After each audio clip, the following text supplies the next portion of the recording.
अस्सलाम वालेकुम, आप सभी का विजन एकेडमी के इस यूट्यूब चैनल पर खैर मक़दम करते हैं।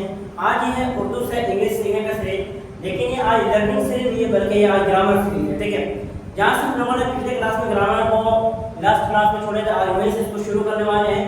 जहाँ के हम लोग पिछले क्लास में छोड़े थे काइंड ऑफ प्रोनाउन, वहाँ पे छोड़े थे काइंड ऑफ प्रोनाउन। ठीक है, काइंड ऑफ प्रोनाउन, यहाँ से हम लोग इतना पढ़ लिए थे। काइंड कितने प्रकार होते हैं प्रोनाउन के, वो सब पढ़े थे, लेकिन एक एक करके वो डिफिनेशन के साथ हम लोगों ने नहीं पढ़े थे। तो आज वो हम लोग यहाँ पे इसको कंप्लीट पढ़ने वाले हैं। ठीक है, तो यहाँ से आपका क्लास होने वाला है यहाँ पे ज़मीर इस्तिफ़हामी। यहाँ पे जो पहला है वो क्या है, ज़मीर इस्तिफ़हामी, जिसको हम लोग इंग्लिश में इंट्रोगेटिव प्रोनाउंस कहते हैं। क्या कहते हैं? इंट्रोगेटिव प्रोनाउन कहते हैं। अब देखते हैं इंट्रोगेटिव प्रोनाउन क्या होता है, इसको पहले हम लोग यहाँ पे देखते हैं। ठीक है, जिन प्रोनाउंस के जरिए सवाल किया जाता है, क्या बोल रहे हैं, जिन प्रोनाउन के जरिए सवाल किया जाता है, यानी सवालिया वाले, जिसको हम लोग बोलते हैं इंग्लिश में इंट्रोगेटिव। क्या बोलते हैं? इंट्रोगेटिव बोलते हैं। तो सवाल किया जाता है, उन्हें हम लोग इंट्रोगेटिव प्रोनाउन कहते हैं। क्या कहते हैं? उन्हें हम लोग इंट्रोगेटिव प्रोनाउन कहते हैं। अब देखते हैं यहाँ पे कैसे सवाल किया जाए। जैसा कि एग्जांपल में अगर यहाँ पे लिखा जाए कि देखिए कि व्हाट इज दिस, ये क्या है। यहाँ पे आप देखिए व्हाट क्या है, ये आपको क्या है सवाल करने वाला है। ये तो आपको हो गया क्या बोलते हैं इंट्रोगेटिव प्रोनाउन। ठीक है, व्हाट इज दिस, तो यहाँ पे क्या बोला, क्वेश्चन मार्क्स के सवालिया निशान आ रहा है। ठीक है, ये क्या है, सवालिया दिखा रहा है, तो इसी को बोलते हैं इंट्रोगेटिव प्रोनाउन। क्या बोलते हैं? Interrogative pronoun. ये क्या है? Interrogative pronoun. अब यहाँ पे देखिए who went there, who went, यहाँ जो हु है, ये हु क्या है, इसमें आपका इंट्रोगेटिव प्रोनाउन है। ये क्या है? इंट्रोगेटिव प्रोनाउन है। ठीक है, और देखते हैं हमें which is your book, which. अब यहाँ पे जो फिर से इसमें सवाली निशान है, तो क्या बोल रहे हैं, व्हिच इज योर बुक। तो यहाँ पे इसमें देखो व्हिच जो है ये क्या है आपका, यहाँ पे बोलिए इंट्रोगेटिव प्रोनाउन है। क्या है ये? इंट्रोगेटिव प्रोनाउन है। अब यहाँ पे देखिए कि whom do you like, ठीक है, क्या है, whom do you like। अब यहाँ पे जो whom है ना, ये whom क्या है आपका इंट्रोगेटिव प्रोनाउन है। क्या है? ये इंट्रोगेटिव प्रोनाउन है। अब यहाँ पे और देखो जैसे whose is this pen, whose pen, देखो किसके है, तो यहाँ पे देखिए अब whose जो है, whose क्या है यहाँ पे इंट्रोगेटिव प्रोनाउन है। ये क्या है? इंट्रोगेटिव प्रोनाउन है। ठीक है, अब देखिए क्या बोल रहे हैं यहाँ पे कि इन जुमलों में खत कुशीदा अल्फाज यानी इंट्रोगेटिव प्रोनाउंस, ये जो है जिसमें से अंडरलाइन जिसको क्या गया है, ये सारे यहाँ पे क्या है, ये इंट्रोगेटिव प्रोनाउन है, याद रखें। अब यहाँ पे बोल रहे हैं नॉट, नॉट पे क्या लिखे वो भी एक बार देख लेते हैं। नॉट देखिए हु, हुम और हुज का इस्तेमाल अशखास के लिए होता है। अशखास के शख्स की जमा है, तो इसका जो इस्तेमाल होगा वो हम किसके लिए करेंगे? शख्स के लिए करेंगे। ठीक है, यानी अशखास के लिए होता है। ठीक है, अब दूसरा नॉट यहाँ पे देखिए क्या लिखा है, देखिए कि व्हाट का इस्तेमाल एशिया के लिए होता है। ठीक है, एशिया के लिए होता है। और तीसरे नंबर में विच से इंतखाब यानी सिलेक्शन जाहिर होता है, यानी हम जब किसी चीज को सेलेक्ट करते हैं समझे, तब उसका इस्तेमाल विच का करते हैं, समझे। तो विच का इस्तेमाल इंतखाब यानी सिलेक्शन जाहिर होता है कि हम उस चीज को वहां पे सेलेक्ट कर रहे हैं, उससे इस चीज का जाहिर होता है। और चौथे नंबर पे देखिए कि हु का इस्तेमाल हालत फाइले यानी हुम का हालत मफऊली और हुज का हालत इजाफी के लिए होता है, समझ गए। और ये हालत इजाफी अभी हम लोग पढ़ने वाले हैं, और ये सारी चीजें जो हम लोग पढ़ चुके हैं ये सब, समझे। अब है इसमें अगला नंबर, देखिए यहाँ पे क्या है।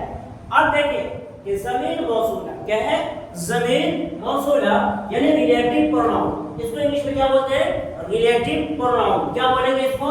रिलेटिव प्रोनाउन, उर्दू में ज़मीर मौसूला। अब यहाँ पे देखें कि जो प्रोनाउन दो जुमलों के बीच रब्त और साथ ही अपने पहले, यानी दो जुमलों के बीच रिलेटिव होता है, रिलेशन, यानी जो रिलेशन कायम करना, रिश्ता संबंध बनाना, समझे। तो जो प्रोनाउन दो जुमलों के बीच रब्त और साथ ही अपने से पहले नाउन से रिश्ता कायम करता है, उसे हम लोग रिलेटिव प्रोनाउन कहते हैं। क्या कहते हैं? रिलेटिव प्रोनाउन कहते हैं। और क्या बोला है इसमें के साथ ही अपने नाउन से पहले, नाउन यहाँ नाउन से, अच्छा अपने से पहले नाउन से रिश्ता कायम करता है तो उसे हम लोग क्या कहते हैं, रिलेटिव प्रोनाउन कहते हैं। आप देखिए कैसे, यहाँ पे एग्जांपल देखेंगे, this is the boy who help my brother. क्या बोल रहे हैं, यहाँ पे देखिए ये नाउन है, ठीक है, अपने से पहले, इससे पहले यहाँ पे क्या है, नाउन है, यहाँ पे क्या है, नाउन से अपने रिश्ता कायम कर रहा है, help, this is the boy, ये लड़का, हु जो मदद करता है, ठीक है, जिन्होंने मदद किया, हेल्प माय ब्रदर, ठीक है। तो इस तरह से अब यहाँ पे इसका रिश्ता भी संबंध बन रहा है, ठीक है, इनका भी रिश्ता बन रहा है और इधर भी बन रहा है, क्योंकि हु जिन्होंने उस लड़के को मदद किया और क्या क्या हेल्प किया, माय ब्रदर, समझे, इस तरह से इसका इस्तेमाल किया जाता है। अब देखिए इन जुमलों में मुश्किल अल्फाज जो लफ्ज रिलेटिव प्रोनाउन है, क्योंकि ये बॉय नामी नाउन से रिश्ता कायम करता है। क्या करता है यहाँ पे देखिए, बॉय जो रिलेटिव यहाँ पे है, क्योंकि ये बॉय नामी नाउन से, क्या बोले, नाउन से रिश्ता कायम करता है, क्यों, जो क्या इससे पहले इस्तेमाल हुआ है, यहाँ पे जो इससे पहले इस्तेमाल हुआ है। अब नोट में देखते हैं, ठीक है, अब क्या बोल रहे हैं कि प्रोनाउन, ये रिलेटिव प्रोनाउन की तरह सिर्फ व्हाट, हु, हुज और हु, व्हिच, दैट, बट और एज का ही इस्तेमाल होता है, समझे, उसी की तरह इसका भी इस्तेमाल होता है, की तरफ कि सिर्फ इस्तेमाल होता है, यहाँ पे और एज का ही इस्तेमाल होता है। तो इस बात को भी आप याद रखना है। आप देखिए क्या बोले, रिलेटिव को रिलेटिव प्रोनाउन और कंजक्टिव, क्या बोले, कंजक्टिव प्रोनाउन भी कहते हैं। तो रिलेटिव प्रोनाउन को इंग्लिश में और क्या कहते हैं, कंजक्टिव, ठीक है, कंजक्टिव, ठीक है, तो कंजक्टिव प्रोनाउन भी कहते हैं, क्योंकि सिंपल सेंटेंस, क्योंकि ये दो सिंपल सेंटेंस को जोड़कर एक नया जुमला बना देते हैं। क्या करता है, यानी वही वाला बात आ गया ना कि अगवा को जाता है, अगवा जाता है रिश्ता कायम करवाने के लिए, दो फैमिली आपस में जुड़ जाता है, बीच में कौन है, अगवा है, दो फैमिली को कौन जोड़ रहा है, अगवा जोड़ रहा है, जिसको हम लोग अपने भाषा में अगवा कहते हैं, ठीक है, तो रिश्ता कायम करवा रहे हैं।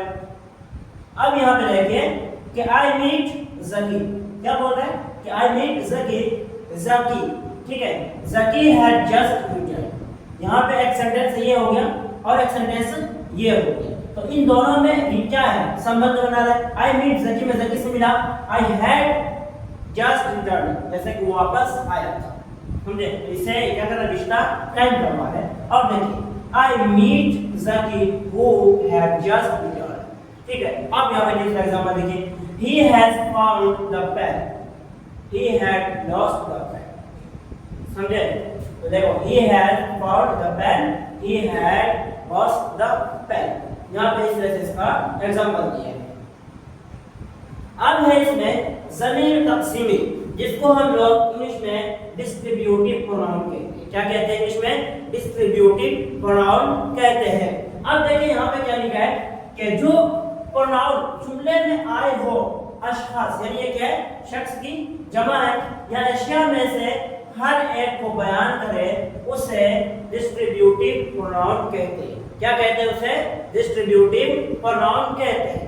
अब यहाँ पे देखिए ईच ऑफ यू, क्या बोल रहा है, ईच यहाँ पे क्या है, ये डिस्ट्रीब्यूटिव है, क्या है, ईच यानी हर एक, ईच मतलब हर एक, यहाँ पे ये क्या है, डिस्ट्रीब्यूटिव है। Of you will get good marks, समझे। और देखिए none of them can do it, none मतलब कोई नहीं, ठीक है, तो either of you can go। और है यहाँ पे देखिए जुमला में क्या बोल रहे हैं, प्रोनाउंस डिस्ट्रीब्यूटिव है। नोट में देखते हैं क्या लिखा है, हाँ, तो रिलेटिव, हाँ, डिस्ट्रीब्यूटिव प्रोनाउन में सिर्फ either, neither और any, each और नन का इस्तेमाल होता है, ठीक है। ये कुछ जुमला जो गिने चुने हैं, इसके बाद और उसमें कुछ भी इस्तेमाल नहीं होते, तो आपको ये भी याद रखना है यहाँ पे, ठीक है। क्या बोल रहा है कि सिर्फ यही इस्तेमाल इसमें होता है, ठीक है। यहाँ पे ये लास्ट में है, ये एनी है, ठीक है, ए एन है, यहाँ पे ए एन वाई, एनी, तो यहाँ पे डिस्ट्रीब्यूटिव है, ये दो चार गिने चुने, एनी, नाइदर, नाइदर, ठीक है। और क्या है इसमें, ये से है ईच, नन और, तो ये इस्तेमाल इसमें होता है, ठीक है। आप देखिए यहाँ पे ज़मीर इशारा, क्या है, ज़मीर इशारा क्या बोल रहा है, ज़मीर इशारा को इंग्लिश में क्या बोलते हैं, डेमोंस्ट्रेटिव प्रोनाउन, क्या बोलते हैं, डेमोंस्ट्रेटिव प्रोनाउन इंग्लिश में बोलते हैं, ठीक है। जो नाउन किसी हाँ, जो प्रोनाउन किसी नाउन की तरफ इशारा करे तो उसे हम लोग डेमोंस्ट्रेटिव प्रोनाउन कहते हैं। क्या कहते हैं उसे हम लोग? डेमोंस्ट्रेटिव प्रोनाउन कहते हैं। अब क्या बोला कि दिस पेन इज, अच्छा दिस इज ए पेन, क्या बोले? ये एक पेन। यहाँ पे क्या बोला था कि प्रोनाउन किसी नाउन की तरफ इशारा करता है। अब ये जो है यहाँ पे प्रोनाउन, तो ये किसकी तरफ इशारा कर रहा है? यहाँ पे इस पेन की तरफ इशारा कर रहा है। कहाँ पे कर रहा है? यहाँ पे करता है इशारा, समझे? दिस पेन, देखो दिस इज ए पेन, ये एक कलम, तो ये कलम इसकी तरफ यहाँ पे इशारा कर रहे हैं। अब दैट इज ए बुक, यहाँ भी इस बुक की तरफ इशारा कर रहे हैं। कहाँ पे कर रहे हैं? इस बुक की तरफ इशारा कर रहे हैं। अब देखो these are good pens, ये these क्या है? इसमें है, हाँ क्या है ये?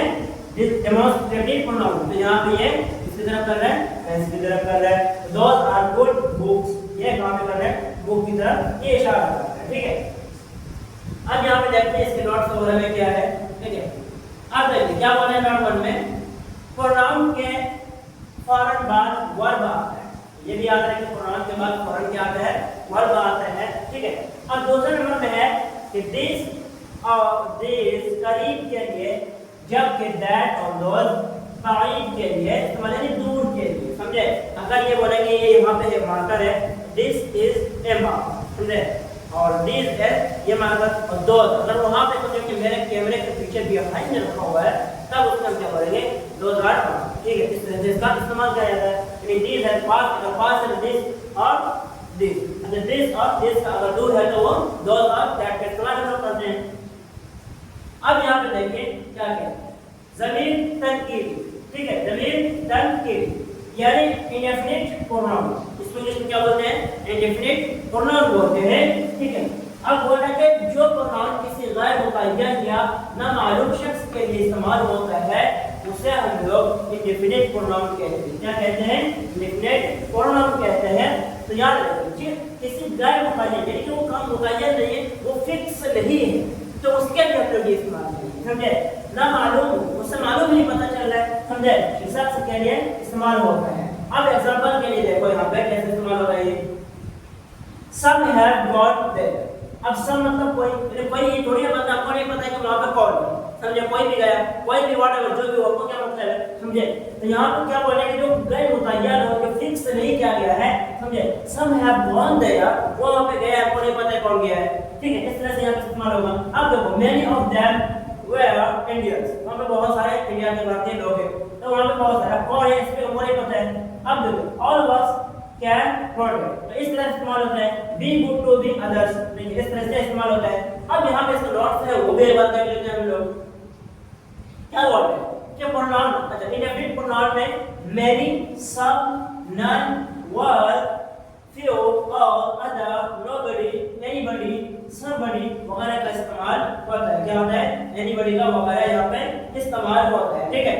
तो ये याद रखना, नोट में ये सारी चीजें इसमें होता है। ये किस चीज में होता है इस्तेमाल? इंडेफिनिट प्रोनाउन में ये हम लोग इस्तेमाल करते हैं। वो क्या क्या है इसमें देख लो, पहले एक बार और देख लेते हैं। many, some, none, all, ठीक है, few, all, other, nobody, anybody, ठीक है, somebody वगैरह का इस्तेमाल हम लोग इसमें करते हैं। और ये आप लोग कमेंट करके बताइए अगर आपको पढ़ लिया है तो क्या इसमें करते हैं? इंडेफिनिट प्रोनाउन में हम लोग इस्तेमाल करते हैं इसको, ठीक है। और देखते हैं यहाँ पे, ठीक है, ज़मीर, हाँ मा, क्या ज़मीर माकूस, ठीक है, ज़मीर माकूस जिसको हम लोग रिफ्लेक्सिव प्रोनाउन बोलते हैं। क्या बोलते हैं? रिफ्लेक्सिव प्रोनाउन बोलते हैं। अब बोल रहे हैं कि जिस प्रोनाउन से ये बात मालूम हो कि काम का असर सिर्फ सब्जेक्ट पर ही पड़ा है।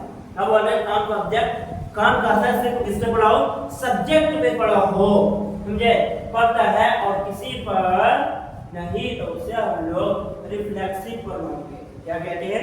रिफ्लेक्सिव प्रोनाउन कहते हैं। एग्जांपल के लिए आई हर्ट माई सेल्फ, यहाँ पे सिर्फ मेरे ऊपर पड़ा है, माई सेल्फ यानी मैं खुद, अपने आप, मेरे ऊपर, तो यहाँ पे इसी को हम क्या बोलेंगे? Reflexive pronoun. ये बात मालूम हो कि काम का असर सिर्फ सब्जेक्ट पर, अपना सब्जेक्ट मैं हूँ, समझ लीजिए आई हर्ट माई सेल्फ यानी अपने आप को मैंने हर्ट किया, दुखी हुआ, तो मैं खुद यहाँ पे दुखी, ठीक है। तो इस तरह से राइट आवर, यहाँ पे दूसरा तीसरा नंबर में अब देखिए वी हाइड आवर सेल्फ, हमने अपने आप को छुपाया, अपने सेल्फ को छुपाया, तो इस तरह से हम लोग इसका इस्तेमाल करते हैं।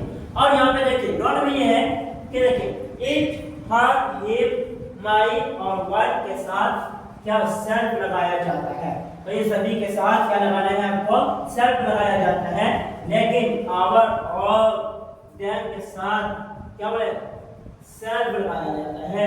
अगर योर का इस्तेमाल वाहिद के लिए किया गया है तो उसके साथ क्या बोल रहे हैं, सेल्फ। अगर जमा के साथ किया गया है तो सर्वस का लगाया जाएगा। समझे, यहाँ पे आपको ये चीज ध्यान रखना है।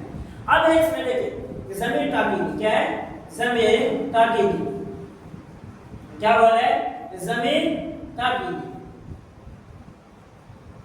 यहाँ देखिए इसको हम लोग बोलते हैं एम्फैटिक, ठीक है, एम्फैटिक, ठीक है, एम्फैटिक। अच्छा एम्फैटिक, ठीक है, एम्फैटिक है। तो एम्फैटिक मतलब यहाँ पे देखिए इसको हम लोग बोलते हैं ज़मीर ताकीदी, तो एम्फैटिक प्रोनाउन, ठीक है। अब देखिए जिन प्रोनाउन का इस्तेमाल किसी बात पर जोर डालने के लिए होता है उसे हम लोग एम्फैटिक क्या कहते हैं, एम्फैटिक प्रोनाउन कहते हैं। क्या कहते हैं, एम्फैटिक प्रोनाउन कहते हैं। अब यहाँ पे एग्जांपल में देखिए कि आई माई सेल्फ कैन हेल्प, समझे। तो यहाँ पे क्या बोले, जोर डालने के लिए क्या है, यहाँ पे आई माई सेल्फ कैन कर सकता है, हेल्प यू क्या मैं तुम्हारा मदद सकता हूँ। तो इस तरह से यहाँ पे इसका इस्तेमाल होता है। यू योरसेल्फ, तुम अपने आप पर, यू विल सी, देखोगे। समझे, यहाँ पे अपने आप पे जोर डालने के लिए बोलते हैं। क्या बोले, यहाँ पे जोर डालने के लिए बोल रहा है। अब देखो ही हिमसेल्फ सेड सो, समझे, इस तरह से इसका इस्तेमाल होता है यहाँ पे, ठीक है। अब देखिए यहाँ पे ज़मीर मुश्तरका क्या है, ज़मीर मुश्तरका जिसको हम लोग इंग्लिश में बोलते हैं रेसिप्रोकल प्रोनाउन। क्या बोलते हैं, रेसिप्रोकल प्रोनाउन बोलते हैं। जो प्रोनाउन देखो, जो प्रोनाउन दो प्रोनाउन से मिलकर बने और वो दोनों आपस में ताल्लुक जाहिर करें। अब क्या बोल रहे हैं यहाँ पे कि जो प्रोनाउन दो, यहाँ पे है दो प्रोनाउन से मिलकर बना हो, समझे, मिलकर बने और वो दोनों आपस में ताल्लुक जाहिर करें तो उसे हम लोग रेसिप्रोकल प्रोनाउन कहते हैं। क्या कहते हैं, रेसिप्रोकल प्रोनाउन कहते हैं। अब एग्जांपल पे देखिए कि the two brothers love each other, समझे, ईच यहाँ पे एक अलग है और अदर, समझे। तो अब यहाँ पे दोनों ही ये मिल करके एक शब्द बने हैं। यहाँ पे क्या बना है, वो ईच, क्या बने हैं, ईच अदर, समझे। ये दोनों मिलकर बना है, ये और ये, समझे, ये दोनों मिलकर के ईच अदर बने हैं। तो यही बोल रहे हैं यहाँ पे, समझे, मिलकर बने और वो दोनों आपस में ताल्लुक जाहिर करता हो तो ईच अदर, समझे, क्या होगा, ईच अदर। देखिए the boys help none other, one other, क्या वन अदर, वन अदर, हाँ वन अदर। और देखिए यहाँ पे है, अब देखिए नो कि जिन जुमलों में अदर, ईच और एन अदर, वन और दो ज़माइर से मिलकर बने हैं। जैसा कि यहाँ पे बोल रहा है ईच अदर ईच, ठीक है, तो ईच अदर हो गया या फिर ईच अदर, इस तरह से इसका मिलकर बनता है। और देखिए एन अदर, यहाँ पे वन है तो एन अदर, इस तरह से ये मिलकर बना, जैसे मैंने आपको वहाँ पे समझा दिया, ठीक है। यहाँ पे देखिए ईच अदर का इस्तेमाल दो आदमियों के लिए होता है और वन अदर का इस्तेमाल दो से ज़ायद अशखास के लिए हम लोग यहाँ पे इसका इस्तेमाल करते हैं, ठीक है। और यहाँ पे देखिए कि नाउन और रेसिप्रोकल प्रोनाउन में सिर्फ ईच अदर और एन अदर का ही इस्तेमाल हम लोग यहाँ पे करते हैं, ठीक है। तो इस बात का आपको ध्यान देना। अब देखिए ज़मीर क्या बोल रहे हैं, ज़मीर इस्तिजाबी यानी जिसको बोलते हैं ताज्जुब वाला, क्या बोलते हैं, ताज्जुब वाला ज़मीर इस्तिजाबी, जिसको हम लोग बोलते हैं एक्सक्लेमेटरी प्रोनाउन। क्या बोलते हैं, एक्सक्लेमेटरी प्रोनाउन बोलते हैं। अब देखिए क्या बोलते हैं यहाँ पे कि जिस प्रोनाउन से हैरत या ताज्जुब जाहिर हो उसे हम लोग एक्सक्लेमेटरी प्रोनाउन कहते हैं। हैरत ताज्जुब वाला बोलते हैं, ये कैसे हो गया, समझे, इस तरह का जब जाहिर होगा तब। अब देखिए यहाँ पे क्या बोल रहे हैं एग्जांपल में कि व्हाट यू डोंट नो करीम, समझे। अब what you know nothing about self, समझे, तो इस तरह से इस्तेमाल किया जाता है। देखिए इस प्रोनाउन में सिर्फ व्हाट ही का इस्तेमाल होता है। क्या होता है, सिर्फ व्हाट का इस्तेमाल होता है। व्हाट के बाद अलामत इस्तिजाब यानी जरूर आता है। क्या आता है, वो अलामत वहाँ पे जरूर आता है, ठीक है। यहाँ पे याद रहे बात को। और देखते हैं यहाँ पे आगे चल के। अब यहाँ पे आता है अगला टॉपिक सिफत। क्या आता है? सिफत, जिसको हम लोग इंग्लिश में कहते हैं द एडजेक्टिव। क्या कहते हैं? द एडजेक्टिव, यानी उर्दू में सिफत और इंग्लिश में द एडजेक्टिव। ठीक है, अब यहाँ पे देखते हैं कि an adjective is a word which qualifies a noun और प्रोनाउन। जो लफ्ज किसी नाउन या प्रोनाउन की खुसूसियत बताए उसे एडजेक्टिव कहते हैं। क्या कहते हैं? जो नाउन या प्रोनाउन किसी चीज की किसी भी यहाँ पे क्या बोल रहे हैं, नाउन या प्रोनाउन की खुसूसियत को बताएगा उसे क्या बोलेंगे? एडजेक्टिव, यानी खासियत कहेंगे। तो कौन सी खासियत है, तो आप में क्या खासियत है, इस तरह से बोलते हैं। ठीक है, अब यहाँ पे देखिए example, the black horse ran fast. अब जो ब्लैक घोड़ा है वो क्या कर रहा है? यहाँ पे दौड़ रहा है। अब यहाँ पे देखिए हॉर्स रैन फास्ट, ये जो रैन फास्ट है क्योंकि घोड़ा तो सभी दौड़ते हैं ना, जितने भी घोड़ा तो उस तक दौड़ रहे हैं, लेकिन घोड़े में खासियत यहाँ पे क्या बोल रहे हैं? ब्लैक, क्योंकि वो घोड़ा काला है। घोड़े तो सभी है और दौड़ता तो सभी घोड़ा है, समझे? A blind man is weeping. एक ब्लाइंड आदमी तो सभी रोते हैं, जितने भी आदमी सब लोग रोते हैं, लेकिन वो क्या है? अंधा आदमी। कौन सा आदमी हो रहा है? अंधा। ठीक है, अब मरियम इज अ क्लेवर। ठीक है, वैसे बहुत सारी है, लेकिन मरियम क्या है यहाँ पे? लड़की चालाक है, क्लेवर है। इसलिए यहाँ पे क्या बता रहा है? इस लड़की की खुसूसियत को जाहिर कर रहा है, और यहाँ पे घोड़े की ब्लैक होने की खुसूसियत को हमें बता रहा है, और यहाँ पे उस आदमी की ब्लाइंड होने की खुसूसियत को बता रहा है। ही गैव मी 5 मैंगोज। उन्होंने कितने आम तो दिए, लेकिन कितने दिए? 5, समझे? तो इस बात को यहाँ पे याद है। अब नॉट में क्या देखते हैं कि किसी भी जुमले में सिफत को जानने के लिए मुख्तसर तरीके से सवाल कीजिए, आपको जवाब में सिफत ही पता चलेगा। अब एग्जांपल के लिए क्या बोल रहे हैं कि कैसा घोड़ा दौड़ा, तो घोड़ा कैसा दौड़ा है? काला घोड़ा दौड़ा है। मरियम कैसी लड़की है? मरियम कौन सी कैसी लड़की है? चालाक लड़की है, समझे? इसलिए हम कह सकते हैं कि ब्लैक और क्लेवर एडजेक्टिव है। वो क्या है? एडजेक्टिव है। अब यहाँ पे सिफत की किस्में क्या है? यहाँ पे सिफत की किस्में, सिफत की किस्में जिसको हम लोग बोलते हैं काइंड ऑफ एडजेक्टिव। क्या बोलते हैं? Kind of adjective. सिफत की यहाँ पे देखिए किस्में, यानी एडजेक्टिव की 8 किस्में होती है। कितने किस्में होती है? एडजेक्टिव की 8 किस्में होती है, जिसको हम लोग बोलते हैं काइंड ऑफ एडजेक्टिव, सिफत की किस्में। यहाँ पे 8 एडजेक्टिव किस्में देखिए। पहला है इसमें, पहले एक करके देखते हैं इनको। ठीक है, अब पहला है सिफत मारिफा। क्या है? सिफत मारिफा, जिसको हम लोग बोलते हैं प्रॉपर एडजेक्टिव। क्या बोलते हैं? Proper adjective. और दूसरा है सिफत नफ्सी। क्या है? सिफत नफ्सी, जिसको हम बोलते हैं एडजेक्टिव ऑफ क्वालिटी। क्या बोलते हैं? Adjective of quality. क्या बोलते हैं? Adjective of quality. ठीक है, अब यहाँ पे तीसरा है सिफत मिक़दारी। क्या है? सिफत मिक़दारी। अब एडजेक्टिव ऑफ क्वांटिटी। क्या है यहाँ पे? Adjective of quantity. ठीक है, और यहाँ पे है फिर सिफत तादाद। क्या है? तादादी। ठीक है, सिफत तादादी, यानी एडजेक्टिव ऑफ नंबर। क्या है? Adjective of number. फिर है सिफत इशारा। क्या है? सिफत इशारा, जिसको हम लोग बोलते हैं डेमोंस्ट्रेटिव एडजेक्टिव। क्या बोलते हैं? Demonstrative adjective. अब पांचवें नंबर पे है सिफत तक़सीमी।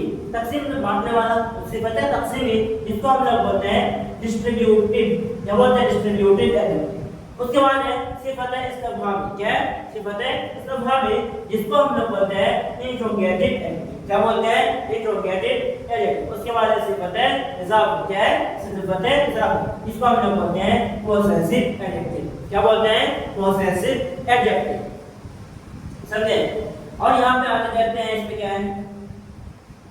तो आज की क्लास यहीं तक रहने देते हैं। तो इसको कल हम लोग एक एक करके डेफिनेशन के साथ, इसके एग्जांपल के साथ हम लोग पढ़ेंगे। आई होप कि आपको ये वीडियो बहुत पसंद आया होगा। अगर आपको वीडियो पसंद आ रहा है तो चैनल को सब्सक्राइब करिए और ये वीडियो अपने दोस्तों के साथ जरूर शेयर करिएगा।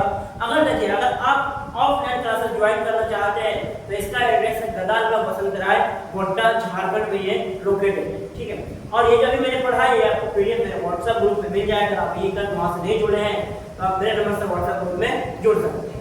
तब तक खुदा हाफिज़।